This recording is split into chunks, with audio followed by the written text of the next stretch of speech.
And my opening remarks for tonight are inspired.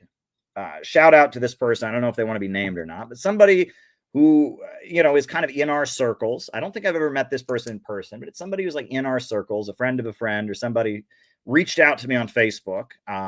And they inspired me.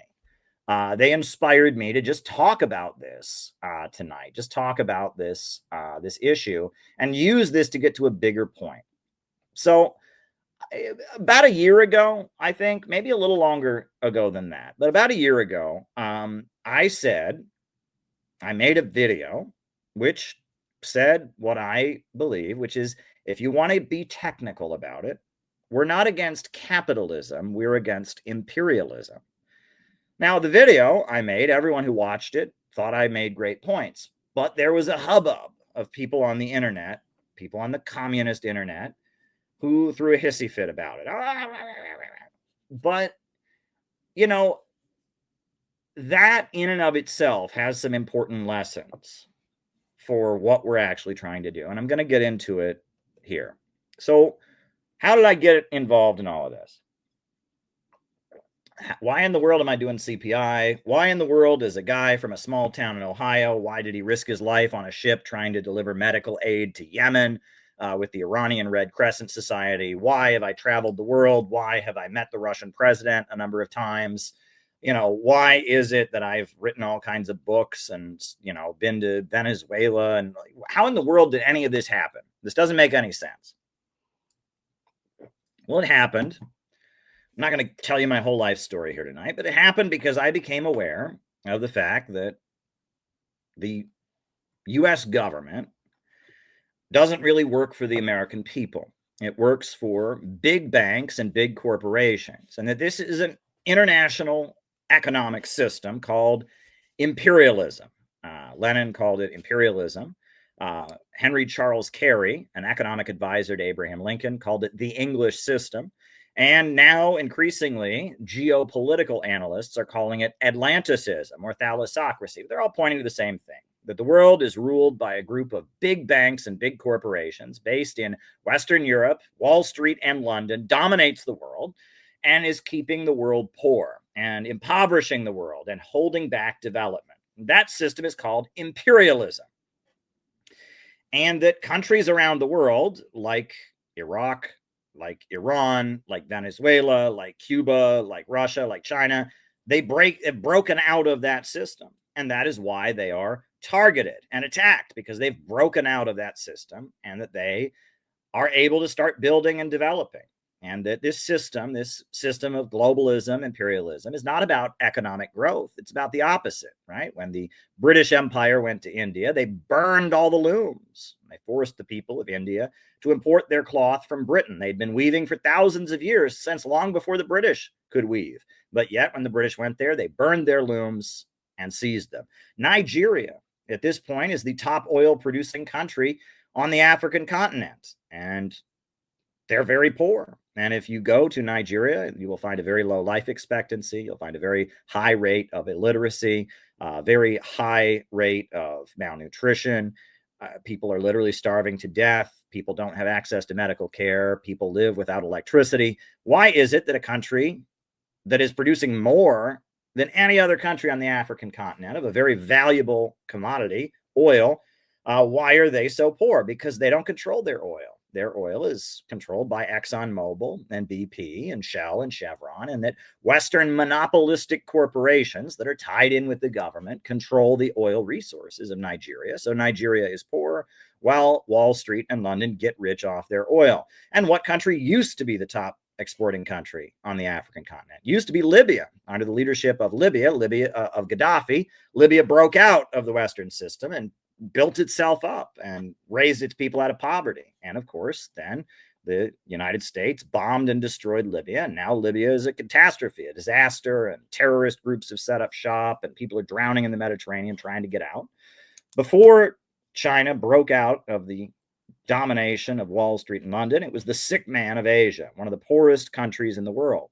But it's broken out of Western domination. It's built itself up. They now have the second largest economy in the world. Russia was in a world of hurt after the fall of the Soviet Union. After the Soviet Union fell, their economy was completely wrecked. They stopped producing their own food. They stopped making their own steel. They were just in a world of hurt. But the Russian president, Vladimir Putin, came into office and reasserted state control over two big parts of the energy sector. He created two state-run mega corporations, Gazprom and Rosneft, and he used state control of energy revenue to reboot the Russian economy. And now Russia's economy is very strong, and it's been able to withstand all kinds of sanctions because they have stabilized it by taking control of their oil and their natural gas and controlling their own economy. And that opposition to this system of globalism, imperialism, that is the focus of my work. And I maintain that not only is that system bad for people in Asia, and that system is bad for people in Latin America, that system is very bad for people in Africa, it's also bad for people right here. It's those same big banks and big monopolies that are grinding America into poverty, that set up a prison for profit system, that pushed doctors to overprescribe opioid medications and created an episode of addiction in this country, that have let our country fall into pieces, with the water not being purified, places like Flint, and that these big corporations, these huge monopolies that dominate the United States and dominate the world, are the enemy of humanity. And that ultimately it is in the interest of all humanity to break out of the domination of these big monopolies and instead to have an economic system where human growth and creativity and innovation is unleashed, where we tap into the creative power that defines humanity. And I really do believe this is the proof of the existence of God. All other species simply interact with their environment, but human beings force the environment to serve them.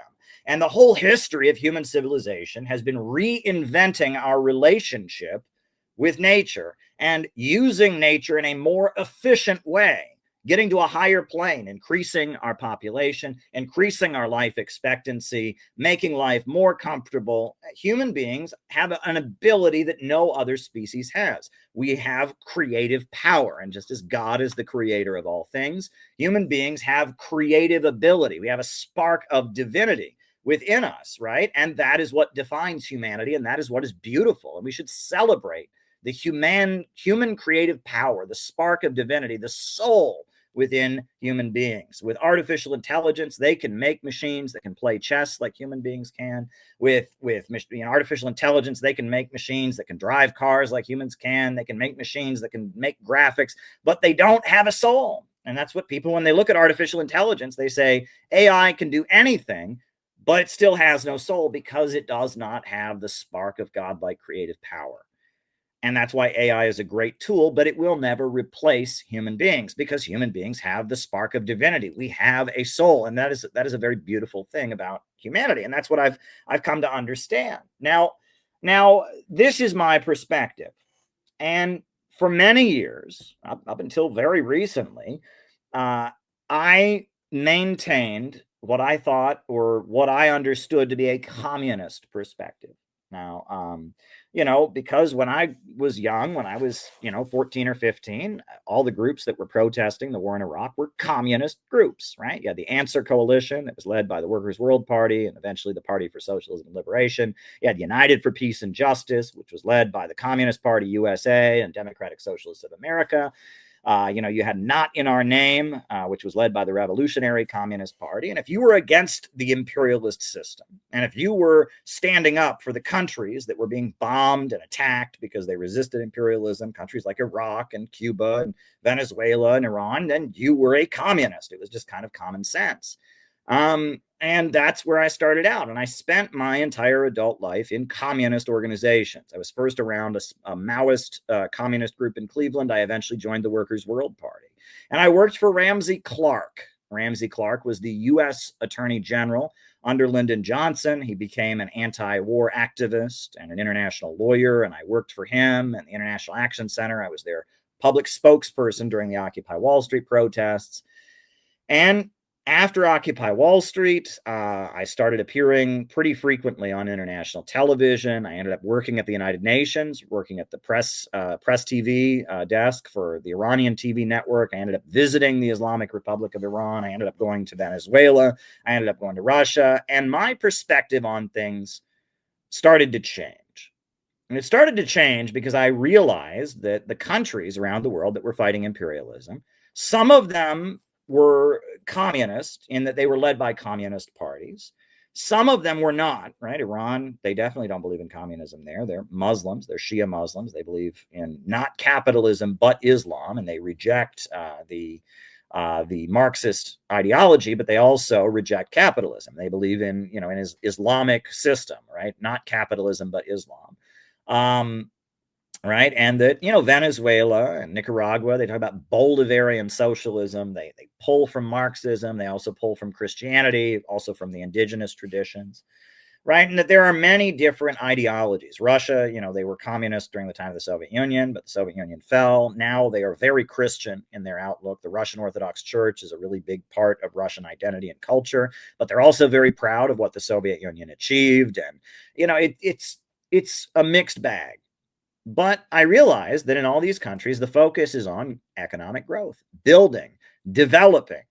And during the financial crisis of 2008, I learned why our economy is not growing and why economic growth in the United States is not consistent, and why, since the 70s and 80s, but especially since the 2008 financial crisis, living standards in the United States have been dropping.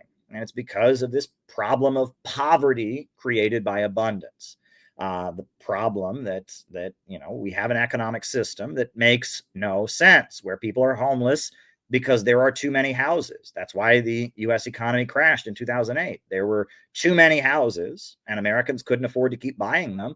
And so the economy crashed. The housing bubble burst. People become hungry because there's too much food. In fact, the U.S. government spends millions of dollars every year buying cheese from farmers to bury it in a cave in Missouri, buying other agricultural products and destroying them just to keep the price of agricultural products and dairy high enough that the farms don't go out of business. This doesn't make any sense. And that the more efficient technology becomes, the easier it becomes to produce goods, the fewer people get hired. And as a result, the economy crashes. And you have this problem that is an unnatural problem, glut, G-L-U-T, glut, poverty created by abundance, unnatural poverty. That doesn't make sense, right? If people are hungry, it would make sense if there was just not enough food.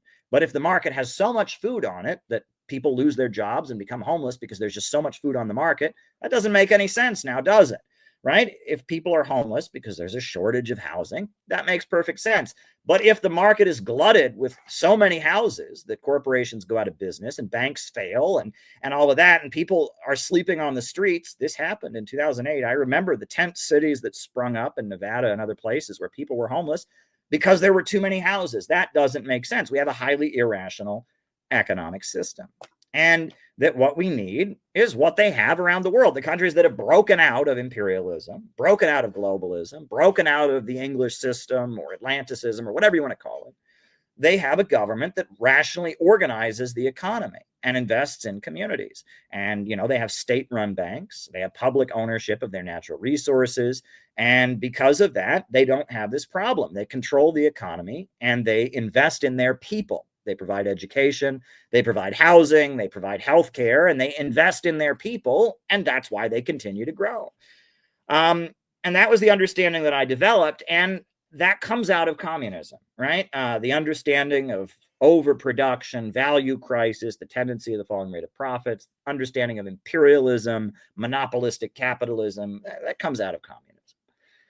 But I realized, though, that all the communist countries, Cuba, Venezuela, Vietnam, China, all of them have really emphasized having the market sector in the economy. If you go to any of those countries, they say, we want a market sector. We want to be more like China. We want to be more like Vietnam.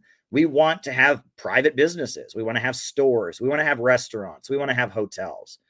And we want people to open businesses, but we just don't want profits to be in command.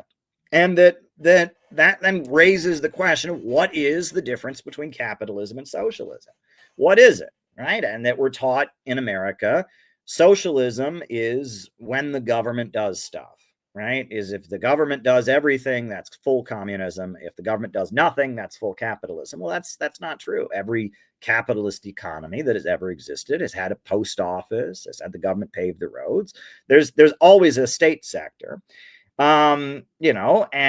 And so, and increasingly communist countries have a private sector, right? China has a thriving market sector. Vietnam and Cuba and Venezuela have a thriving market sector. In fact, in Venezuela, the rate of state ownership is much, much lower than in China. Practically nothing but oil is government run. The government subsidizes many private companies in Venezuela, but in terms of government owned industries, there's very little of that in Venezuela.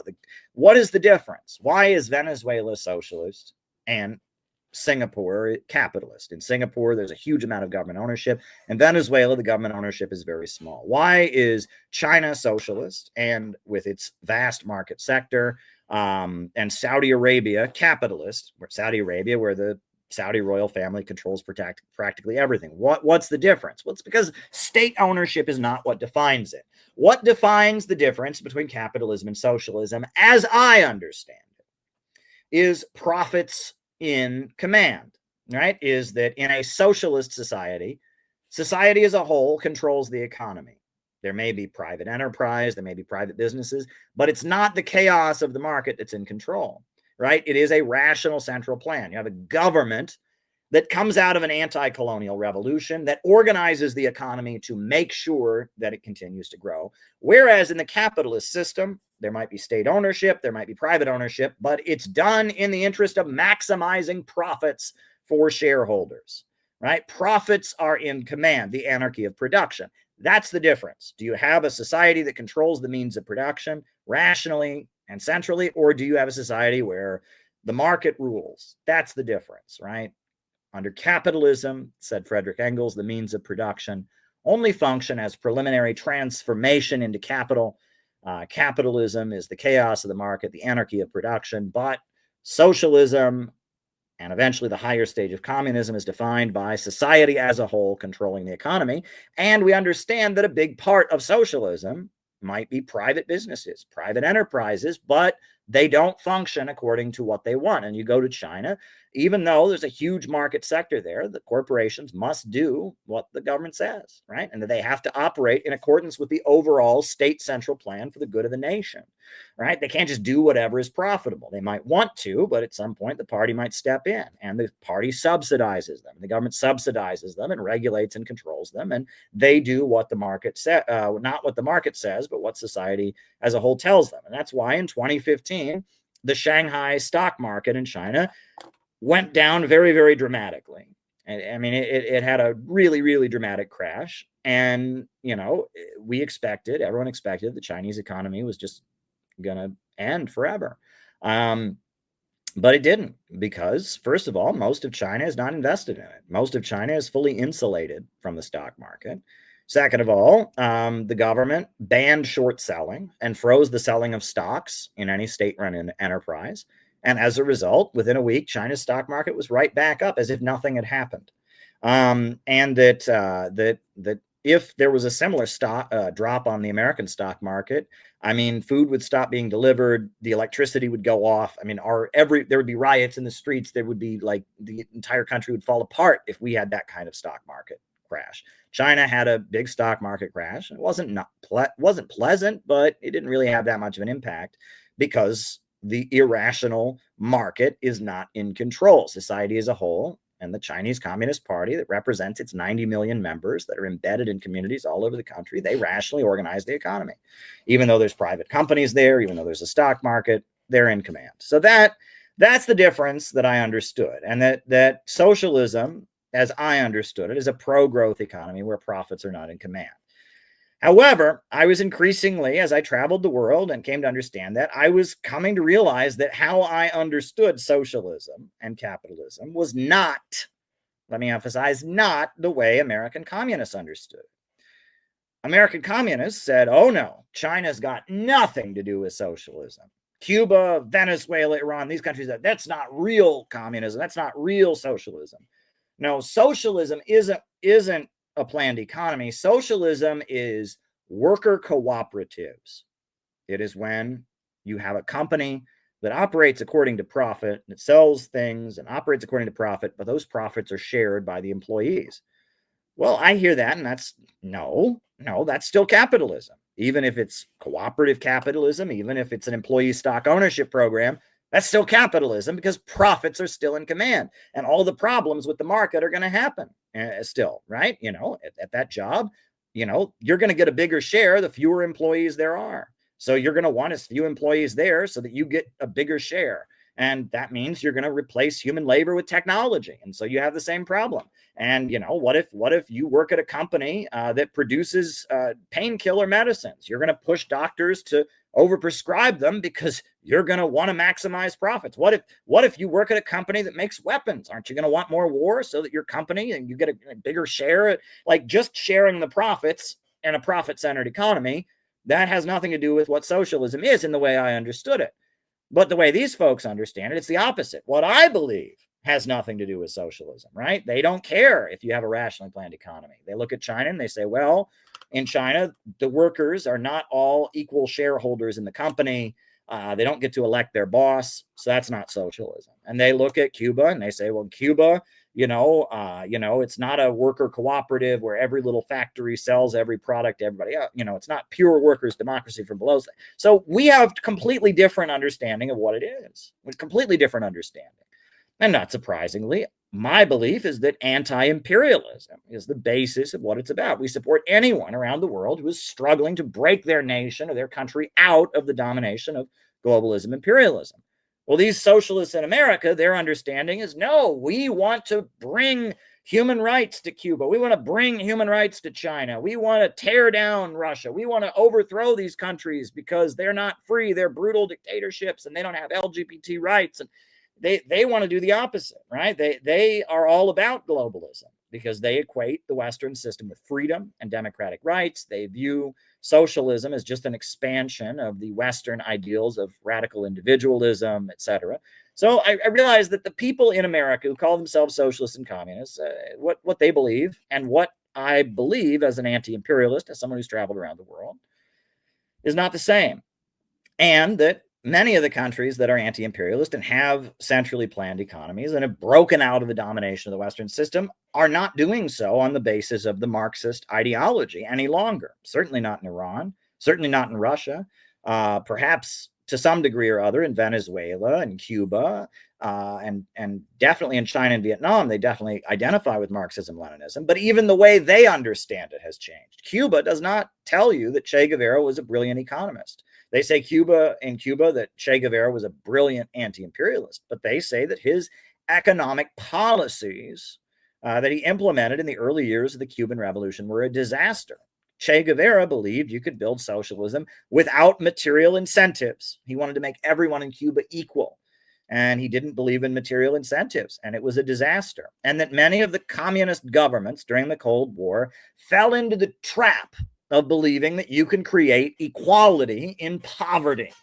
You can't create equality in poverty, right? As long as there is scarcity, some will have and some will have not. The basis of eliminating inequality is abundance, right? And eventually the idea is there'll be so much abundance that not only will everyone be pretty much equal because everyone has enough, but on top of that, there will be no need for coercion or a state. But the basis of the higher stage of communism, a stateless, classless world, the egalitarian vision is raising the productive forces. The idea is to eliminate the anarchy of production, the chaos of the market, rationally organize the economy to create vast abundance, and that vast abundance will break down inequality. We're not going around trying to make everyone equal, and they did that. They tried that in Cuba right after the revolution when Che Guevara was running the economy. And as brave as Che Guevara was, it didn't work out too well. And eventually Che Guevara, he left the country, eventually died in Bolivia. And, Mao and the Cultural Revolution in China, they tried that in China. They tried to make everyone absolutely equal during the Cultural Revolution in China, and it was a disaster. And then they moved away from that, where Deng Xiaoping said, poverty is not socialism, but to be rich is glorious. And we do not believe one can transition to a higher stage in poverty. And Pol Pot in Cambodia, he said they could have pure egalitarian communism without industry. They could have an agrarian economy with no electrification. They could just make everybody equal, and that was a disaster. You cannot create equality in poverty. And if you try to do it, that's a recipe for brutal political repression and all kinds of bad things. That's what the communist governments all learned during the Cold War. And they're not going to make that mistake again. They're not going to try to create equality in poverty. They're going to try and rationally organize their economy to raise productive forces, and that will include inequality. There will be some who have more and some who have less. And the road to getting better about that is investing in people and having a rationally organized economy. But it's not creating equality with willpower. You can't create an egalitarian society by being mean to people, by just pushing it. It has to be a change in the abundance and the productive forces of society. And all of this understanding, this is very deep, heavy economics. And the problem is, this is really advanced stuff, right? This is not kindergarten, right? When you're in kindergarten, you learn your numbers, right? Number 1, number 2, number 3, you learn your letters, A, B, C, D. You learn your colors, red, purple, green. And knowledge at the kindergarten level is pointing at things and saying, there are 2 apples. There are the apples are orange, or the apples are red, and the banana is yellow, and you're learning to identify things. And then a lot of people that get into leftist politics, that's what they get kind of stuck in, pointing at things. That is this. That is that. This is capitalism. This is imperialism. And that's kind of what they know how to do. They know how to point at things. Well, if all you're ever able to do is point at things, I mean, you have to be able to point at things. You have to learn what these concepts mean. But if all you ever do is point at things, you're not really going to be able to change the world, right? You have to not only be able to identify things, you have to know how to change them. And one thing that we have learned throughout the course of the 20th and 21st centuries is that everywhere that's ever had an anti-imperialist revolution, it has come about on the basis of a coalition, right? What does the Chinese flag stand for? This is the Chinese flag. I'll put a Chinese flag on here. I got a Chinese flag here somewhere. Do I have to download it again? I think I have to download another Chinese flag image. Hold on. We're going to put the Chinese flag on the screen, right? This is the flag of the People's Republic of China. This is the Chinese flag, what I'm about to put on the screen. And this is important, what I'm about to tell you, right? Let's make sure it's an image that's going to fill up my screen. Nope. Oh, goodness, don't you hate Google Images sometime, right? We're putting a Chinese flag on the screen. Gosh darn it. Why? Just give me one that will fill up my screen, will you? Oh my goodness. Just give me a Chinese flag that's large. Large flag. Give me a large. There we go. Large Chinese flag. All right. Now we have a large Chinese flag that I can put on my screen. Here we go. This is the flag of China. What does the flag of China stand for? What's the symbol? Well, the big star, the big yellow star, represents the Communist Party, which is the leader of the People's Republic of China. What do the 4 small stars stand for? Well, they represent what was called the block of 4 great classes. The block of 4 great classes.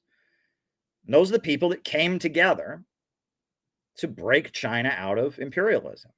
And they were the working class, and the peasantry, and the urban merchants, and the national capitalists. The capitalists. Yes, there are 2 stars on the Chinese flag that stand for capitalists. One stands for the national capitalists, the other stands for the urban mercantile capitalists, and the other little star is for the peasantry, and the other star is for the workers. So what does this mean? What does this mean, Caleb? I guess the Chinese, they must not be real communists, right? They have capitalism on their flag. Well, the point is, we're not fighting against just regular people who own businesses. In fact, there's lots of that in China. We're fighting against profits in command. And the main manifestation of that is imperialism. And that the way that they built a coalition to kick the imperialists out and create the planned economy China has today is they built an alliance of people who would benefit from it: workers, peasants, and urban merchants and capitalists, right? And that even today, the Chinese government, there's lots of private owners making lots of profit that love the Chinese government and are an essential part of its planned economy. If you go to Venezuela, when I visited Venezuela in 2015, they took us to the Center for African Knowledge, a beautiful building. And at the top, they have a museum all about the history of Afro-Venezuelans and their contribution to Venezuela's culture. But what was all throughout the building? Stores, private stores owned by capitalists that have stores that sell products that are loyal to the Bolivarian Revolution, right? And if you go to Cuba now, there's a big wave of small business owners. And in fact, 21st century socialism, any anti-imperialist government that you go to nowadays has capitalists that are part of it because they're functioning, they're making profit as part of an overall planned economy free from imperialism. And profits are not in command. The anti-colonial, anti-imperialist government is in command. But the market is a big part of that, of the planned economy that unleashes growth. And that the government does a lot to unleash the innovation and creativity of small business owners. So that is what I've come to understand things as. And this is completely different than how socialists and communists and leftists in America understands things, right? They see it completely differently. But I had a big aha moment years ago. I wrote an article, and the article I wrote was making fun of libertarians because libertarians hate communism. They hate communism with all their heart. They hate the commies. They believe in capitalism. But there are many, many libertarians who love China and love Russia. And in fact, I had a libertarian tell me, quote, Russia is more capitalist than America. And I said, how can you say that? The government runs, the whole economy of Russia is centered around oil owned by the government and natural gas owned by the government. And all the private companies get government subsidies. How can you say that? But in their minds, Russia was more capitalist than America. So I wrote this article, and I actually got a response from a number of libertarians who said, yes, what you're saying is true, but, and they made a very good point, that yes, in Russia, the government controls the energy sector, the government controls banking, the government subsidizes corporations, but it's way better to be a small business owner in Russia than America. Why? Because the government doesn't regulate you like crazy. The government does the opposite. It loans you money. If you want to start a farm in Russia, the government loans you money to start your farm. If you want to start a shoe company in Russia, the government loans you money to start your shoe company. In fact, the government sits there and says, damn it, we really need somebody to start a shoe company. Who can we give money to start a shoe company? And Russia has a flat tax, which is something that conservatives in America really want. You know, in Russia, your taxes are, I believe it's 11%, no matter what, no matter how much money you make, no matter where you live, your taxes are 11%. Now, why? Because the Russian government doesn't primarily fund itself with tax money. It funds itself with oil and gas revenue. So the taxes are only 11%, which makes it also a really great place to do business, right? If you're only paying 11% in taxes. And that I realized that for a lot of libertarians, what mattered to them as libertarians was they want to start their own business. They want to be creative and innovate without the government crushing them, without the wealth that they earn at their small business being taxed away. That's what they want. And that even though Russia and China have heavily state-run economies, in what capitalism means to them, Russia and China are more capitalist because it's easier to be a small business owner in those countries. Interesting, isn't it? It's very interesting. In America, if you open a small business, they are going to regulate the shit out of you and make you get all kinds of crazy licenses. They're going to tax the crap out of you.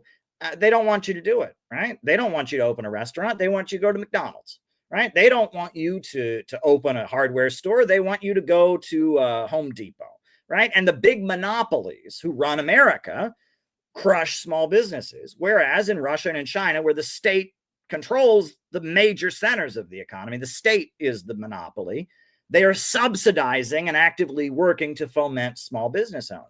And that's why a lot of libertarians, even though they are very opposed to the idea of communism and they love the idea of capitalism, they see Russia and China as a better example of the kind of capitalism that they want. And then if you talk to these libertarians about what communism means to them, communism means them not being able to own their small business. Communism means taking away the money they've worked long hours in their little restaurant to have and giving it to some lazy person. Communism, means shoving some kind of socially liberal agenda down their throats and forcing them to have an LGBT flag or something like that, right? That what matters to them, right? What they consider capitalism to be their ability to exist as a small business owner.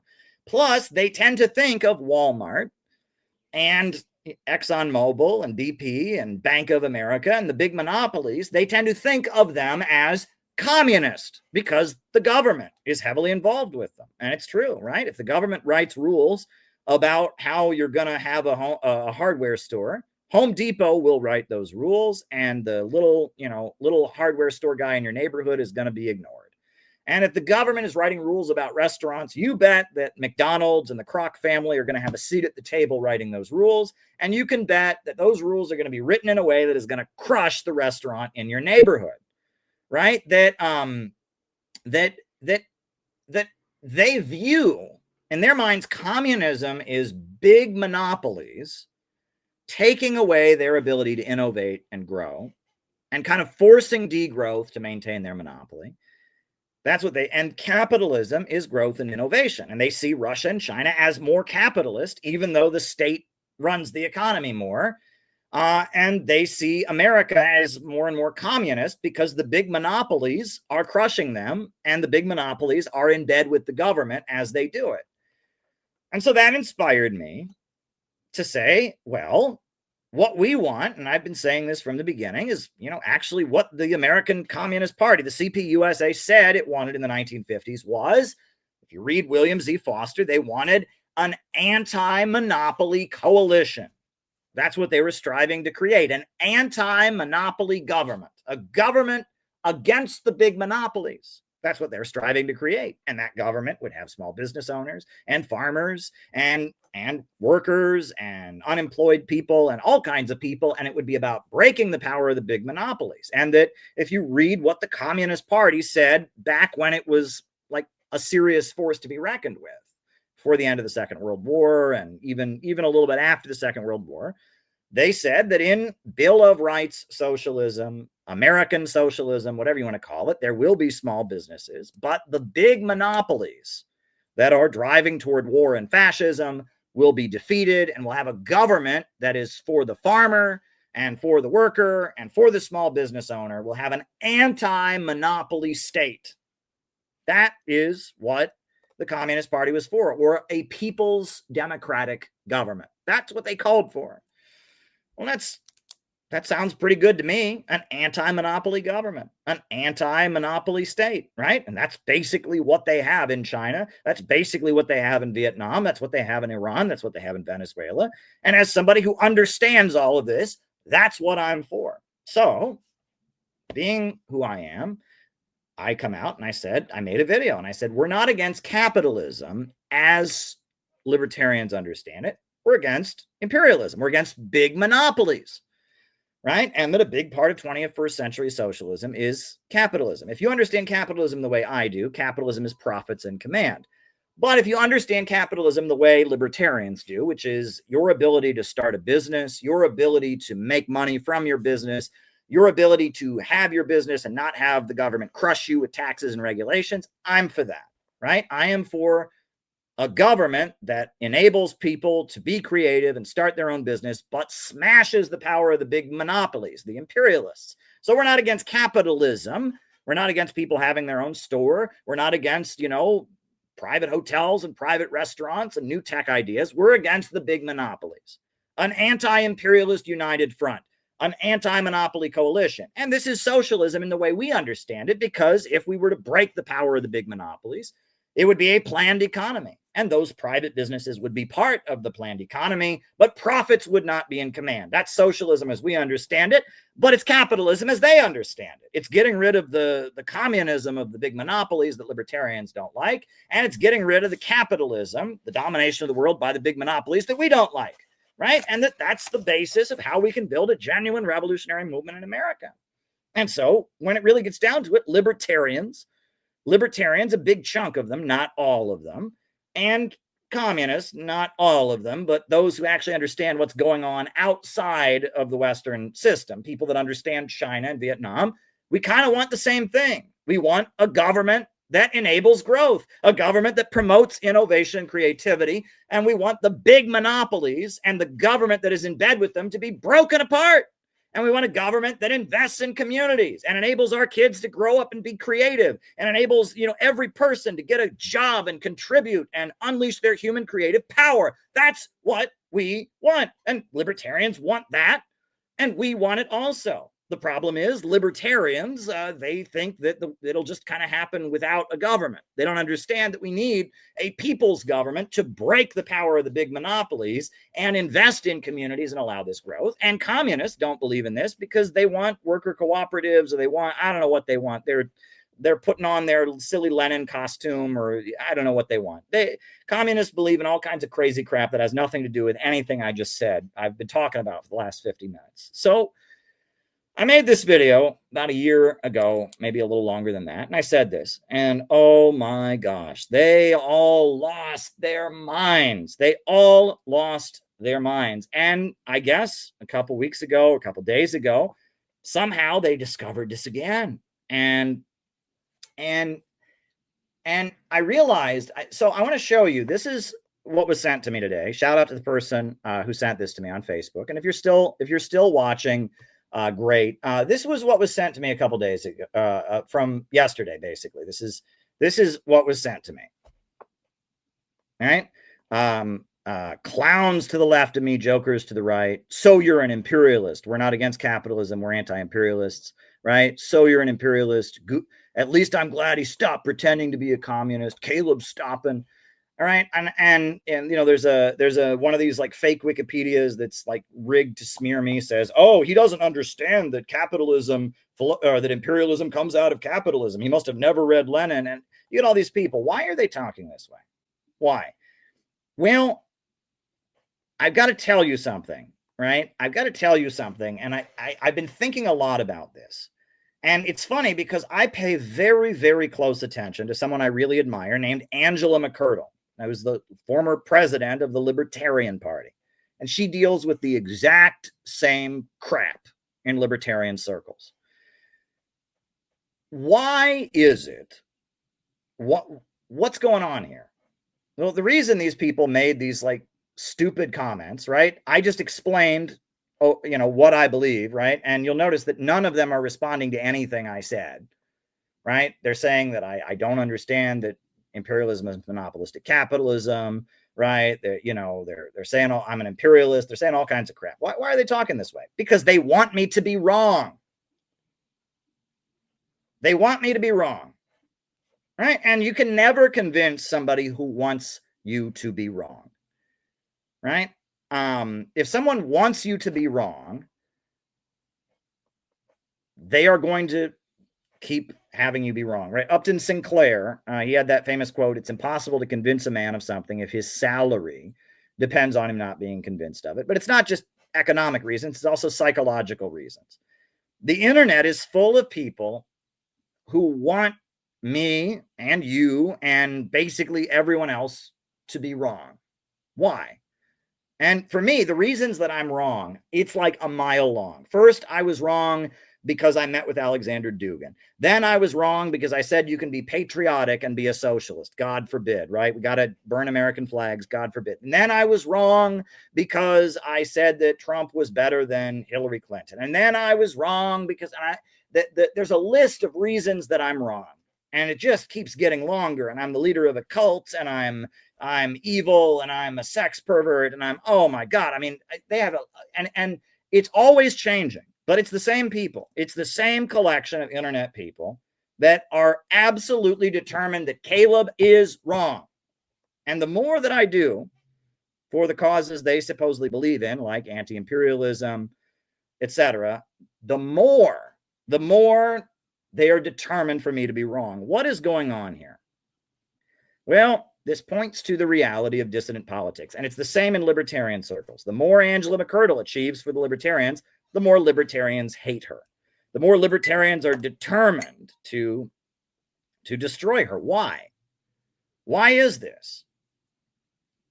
It's because, unfortunately, dissident politics in America at this time is made up of people that are very desperate for validation.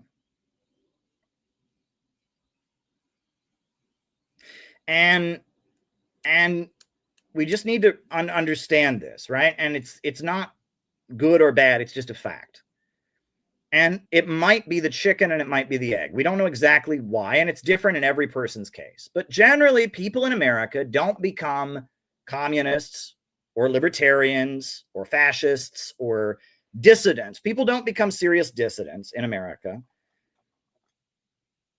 without, in the process, to some degree or other, becoming desperate for validation. Why? Well, sometimes it's that they are hurt beforehand, right? And that society has hurt them. They were abused growing up, or they've suffered, or they've suffered some kind of hardship. They grew up in poverty, or they were discriminated against, or they were bullied. And that is what makes them kind of alienated from society. And that leads them to discover this kind of politics. Or it goes the other way. They discover this kind of politics, and the reaction is, you're crazy. You're an extremist. You're repeating conspiracy theories. You must be mentally ill. And they get this very negative reaction from their family members and their relatives and their coworkers and everyone they know, because they know that something is true, and everyone else is just kind of like, nope, can't acknowledge that, because they have to fit in. And so they get hurt in that way. So whether it's they're hurt because of the politics, or they turn to the politics because of the hurt, no matter what, the politics, adopting dissident politics of any strand in America, unfortunately, at this time, comes with hurt. The people who adopt this kind of politics get hurt. Maybe they were hurt before, and that's why they found the politics, or maybe they found the politics and as a result got hurt. But this kind of politics comes with pain. It comes with being hurt. And it's probably both, right? It's like maybe you were hurt and you turn to the politics, but then you get really hurt because of the politics. It becomes a reality of this kind of politics is, if you have this kind of politics, you're in pain. You feel isolated. You feel like you are an isolated person. Society, to some degree or other, treats you like a freak. You're on the defensive to prove that you're not a freak, that you're not wrong. You're angry with mainstream media. You're angry with the government. You're angry with all the things that people believe that are not true. And when you're in that kind of situation, right, you very much need validation. I mean, the overwhelming majority of people who have these kind of politics, it comes from a place of hurt, right? Or it leads to a place of hurt, or it's just a cycle where maybe there was hurt there before and maybe there's hurt after, it's there, right? And that's just the reality of these kinds of situations. So, it leads to this place where those of us who get into this kind of politics need validation. We need to be told that we're good. We need to be reassured. We want attention for ourselves. We want to be appreciated for what we do. And that there's this need for validation that underlines so much of the activism that goes on in dissident spaces. And in a lot of cases, there's kind of a disbelief that we could actually win.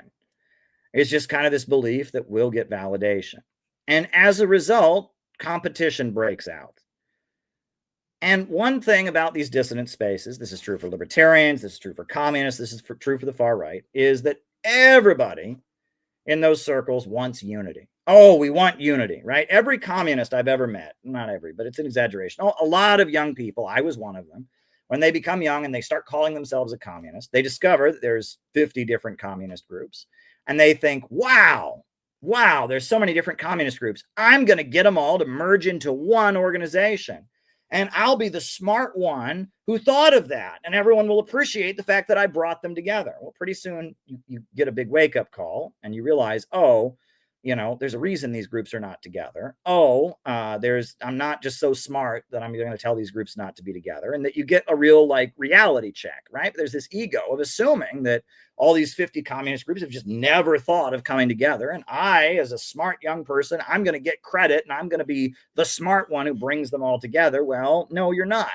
And they're, and all these groups, and I'll just tell you, all the communist groups, all the libertarian groups, all the right-wing groups, they all want unity until they have to share with somebody. All right. They all want unity. Why can't we all just unite? Why can't we all be one? But the second that unity means treating other people with respect, the second unity means sharing the spotlight, the second unity means giving somebody else attention and not getting all the validation for yourself, they don't want unity. And the oldest trick in the book, I must say, is when people, and I've seen this over and over and over again, when somebody gets a little bit of something, right? They have a little bit of funding, or they have a little bit of a social media platform, or they're good at reserving permits. And so what do? They dominate and they announce anyone who doesn't work with me is just against unity, right? This is the oldest trick in the book. The Answer Coalition used to do this. They would reserve the permits in Washington, D.C., and they would treat everyone else like crap, and no one else got to speak at their rallies unless they went through them. But their response to anyone who criticizes them, or anyone who won't go to their rallies, or anyone who won't join their coalition where you don't get any say and you just have to do what they say, is, oh, you just don't want unity. Why don't you want unity? They're fine with unity as long as they're in charge. And the same, ACP tried this crap against CPI, right? They specifically told us they wanted no relationship with CPI. Right. But then they went around telling people CPI just doesn't want unity. Right. They didn't ask us to be part of it. They actually told us explicitly they did not want us to be part of it. But their response was, oh, well, Caleb is just crazy. They just don't want unity. Now, this is the oldest trick in the book. Right. No communist group is ever sectarian. It's just all the other ones. All the other ones are sectarian. Right. It's just this game that they play. They all want unity until unity means sharing, until unity means actually treating other people with respect. Then they don't want it. And there's a scarcity mindset among them, which is that, they kind of have given up on ever reaching the population overall, right? That's just not going to happen. They're always going to be small and isolated. So they need to be in charge of the isolated dissident space.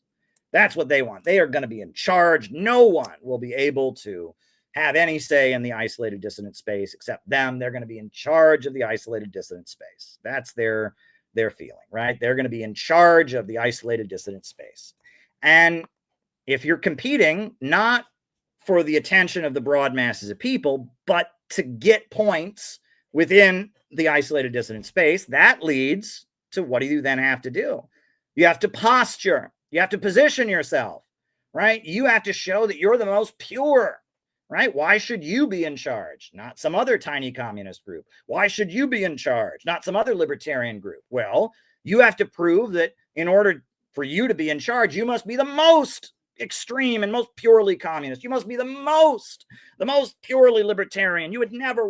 And so in the name, in the effort to position yourself to dominate this isolated space, you then learn to position yourself in the most extreme way. You would never work with any conservative. You would never want private property. You would never waive the American, because you have to be in charge. You're not trying to win over the population at large. You're trying to position yourself as king of this isolated fringe milieu. And that is what has led to radical and dissident spaces being completely isolated from the masses of people. Because if they were to start actually communicating a message in a way that would win over the masses of people, that would immediately subject them to what I've been subjected to. People would immediately start saying, well, you're not the most pure. You're not the most pure. And that's an opportunity for people who want the validation that you might be getting who are competing with you for validation to expose you as not the most pure and say they deserve the validation, not you, right? And what do we do about this, right? This is basically what it is that these fringe circles, they isolate themselves. They begin competing with each other because they're all desperate for validation. They've given up on ever changing society. They've given up on but it's about who gets to be the most validated, who gets to be king of the protest cage, who gets to be, who gets the most validation. And in order to get the most validation, you therefore have to prove that you're the most pure, therefore make yourself less and less accessible to people that are not part of the subculture. You have to prove that you're the most pure in this subculture. So what do we do about it? What do we do about it? What in the world do we do about this mess? Well, I got to let you in on a little secret. When real revolutions happen, when real change comes about, it is not motivated by people who are seeking validation. I hate to break it to you, but if you go to a country where there is a mass revolutionary movement, people do not join that movement because they need validation. If you go to a country that has had a revolution, do you think that people were storming the barricades of Russia, overthrowing the czar and all of that because they just wanted to prove they're special? No. Right? Do you think that Mao was brought to power in China by all kinds of people that wanted to show that they were right and the people that bullied them were right? No. Right? That serious mass movements that are real mass movements are not created by people who feel isolated from society and need validation. They are instead made by huge swaths of the population that have no choice. And even the anti-Vietnam War movement, the U.S. economy was quite strong during the Vietnam War. There was an older lady who once told me, the reason that the 1960s radical movement was much more effective was we all desperately needed the war to end. That's what we were concerned about. Sure, there were egos and all of that, but young men were coming home in dead bodies, and we desperately needed the war to end. And because they desperately needed the war to end, people came together. And that ultimately, none of what we are doing now is real organizing. It's an attempt to kind of get stuff done, to represent the dissident political position, to build some political infrastructure. None of what we are doing now is real organizing. We just have to keep that in mind. And to some degree or other, what we're doing now doesn't really matter. It only matters in the sense that we are preparing the machinery and laying the foundations of what will come when the crisis emerges. When a real crisis emerges, people will join organizations, not because they seek validation, but because they need to survive. When the real crisis comes, people will get involved and join mass movements and such, not out of a need, not because they feel they don't fit in from society, but because they are desperate, right? And they will join these kind of mass movements, and it won't be about seeking validation. It'll be about an urgent need to accomplish what the organization is seeking to accomplish, right? Those unemployment councils in the 1930s, yes, the leaders were communists, but the majority of people who joined them were poor, hungry people who desperately needed the government to feed them. And the Communist Party was leading the bread riots and hunger marches because they desperately, desperately needed that food. And the people who joined the anti-Vietnam War movement, most of the young people who got involved, their friends were coming home in body bags. They had draft numbers coming up. They had relatives over there. They desperately needed that war to end. And they desperately needed the war to end. And that's how real mass movements are carried out. Real mass movements are not, people that intellectually disagree and need validation. And that what we're doing now should all just be understood that what we are doing is we're laying the foundations for a movement that will come into its time when the crisis intensifies. And it really doesn't matter who's the king of the protest cage now. And it really doesn't matter who gets the validation now, because at the end of the day, there's going to be a real crisis. And when that real crisis comes, there will need to be an organization that is capable of organizing the people and leading them to push for their own interests amid a crisis. And that's what will actually matter. That's what will actually matter. And the positioning and the performative and the who's in charge and who's the coolest on the internet, none of that's going to matter. None of that is really going to matter. What's going to matter is how many people we have together, how we can effectively pull off operations, what political infrastructure is in place to get things done. And with that understanding, we can kind of forget about the infighting, and we can just assume that we're basically building an ark. The story of Noah's Ark, right? Noah built an ark, started building an ark, and his neighbors thought he was crazy, but then the flood came, and Noah's family was in the ark, and all the other people, there were probably people that were the equivalent of millionaires. They got washed away by the flood. There were probably people that owned huge amounts of land and thought they were so special, they got washed away by the flood. All that really matters right now is building the ark.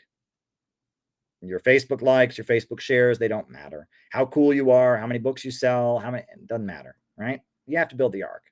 You have to build the ark. That's what matters. And when the flood comes, there will be an urgent need on the part of the people for things to desperately change. And they will have to go into an organization that is capable of leading them in a fight to get what they desperately need. And that's what will matter. And we have to lay the foundation for some kind of organization, for some kind of ark that can be in the position to actually get things done when the crisis hits. And that's really all that matters. And that we're going to continue to get frustrated. And we're going to continue to see these games because people that are attracted to being dissidents in our time, well, they need validation, and we should provide validation. That's an important thing in an organization, right? We should provide validation to people. We have to love people in our communities. We should remember that we're going to attract people as we're building the foundations. We're going to attract people who need validation. And that's just going to be the reality, whether they needed validation before, and that's why they found the politics, or they found the politics and became triggered and isolated from society, so they needed the validation. As we build the organization, we need to give validation. Why do you think I'm always giving people awards, right? We just gave a bunch of people awards in July. We're going to give people awards in January. Why am I always giving people awards? Because that's validation. People need validation. Why is it that I'm always talking about this person is doing that and this person's doing this? Because people need validation. Why do we have Zoom calls twice a week with CPI members around the country where everyone gets a chance to talk? Because people need validation. And especially if you have this kind of politics, you're not going to get validated from society. You like Putin? You think this society is going to validate you? You think that Mao was not a brutal mass murdering dictator? You think this society is going to validate you? So it's really, really important that we validate each other and lift each other up and praise each other and celebrate each other's accomplishments. And that people get the love within the revolutionary organization that they are not getting from the society that we live in. People need that love. They need that care. They need to receive what this society won't give them. And they need to get the validation and be able to have some comfort and protection from the rejection that this society will inevitably pour down on them for daring to question the lies that hold this society together, the lies upon which this society is built upon. People need validation, and we should provide that validation, but we shouldn't get caught up in the infighting, and we should always assume that we're going to be locked out. And that's our new approach in CPI. If you want to work with CPI, great. You know what? There are people who want to work with CPI, right? The Uhuru movement, they want to work with us, right? The Unification Church, they want to work with us. There are other people who want to work with us, often people who don't agree with us, but share a common goal. You want to work with us? Fine. You don't, you don't. But we're not begging to get on anyone's stage. We don't care. We don't care. You can't please people like this because these kind of people, they don't care what I have to say. They don't care what I have to say. They want me to be wrong because me existing takes away from their validation. Every time I accomplish something for what they supposedly believe in, that means they're not the important one. They're not the special one. And they seethe and they hate me even more. Right? And that's how these kind of circles are. People in this time who become libertarians, who become communists, who become far right or whatever, people who become dissidents in our time do so because they are hurting. They are in pain and they need validation. And, you know, if we are going to get into a pissing contest or a fight with them about about who deserves the validation and all of that, we're going to fail. We need to give people the validation and the love within our own political movement. We need to build each other up and be there for each other. But we need to understand that we are building the foundations of something that will matter not today, but when the crisis comes. That ark might just look like a stupid wooden carving until the flood comes. Until the flood comes, it might just look like a stupid wooden carving. Noah looks like a crazy guy beating on, tying things up, building some giant boat in his backyard. He's a crazy man. He thinks he can hear from God. But then the flood comes and everyone goes, oh shit, I wish we'd been building an ark. Well, yeah, well, you know, that's how it's going to be. We're building an ark, folks. And if you want to help us build the ark, you want to be part of it, fine. You don't, not our problem, but we're not concerned. We are not concerned about trying to position ourselves and posture. I'm the most radical. I should lead the protest. I should be the one who's important. I should be the most popular on social media. Doesn't fucking matter. It really doesn't fucking matter. When the flood comes, what's going to matter is, do you have an ark or not? Do you have an ark or not? And in order to build that ark, you need to provide love and validation for the people that are willing to build it with you. And so, yes, we have to keep in mind that people in our circles are going to be hurting, that people in our circles are going to be feeling rejected, that people in our circles are going to need to be lifted up and celebrated. That's important, and we should never forget that. But at the same time, you know, we should just assume that dissident circles are a dead end and that our ultimate validation, our ultimate moment will be when the flood comes. That's going to be the moment that matters. That's going to be the moment that matters. And that, you know, what I laid out above, I mean, this whole thing about, you know, we're not against capitalism as they understand it. We're against imperialism. We want to build a united front against the big monopolies. It's just basic common sense. But the fact that there were people that jumped on that, oh, we got you, we got him. Well, first of all, wouldn't it be great if we were to have a movement, an anti-monopoly code? But they don't want that, right? They are trying to prove that they are different. They're trying to prove that they are different, and that's all you can say.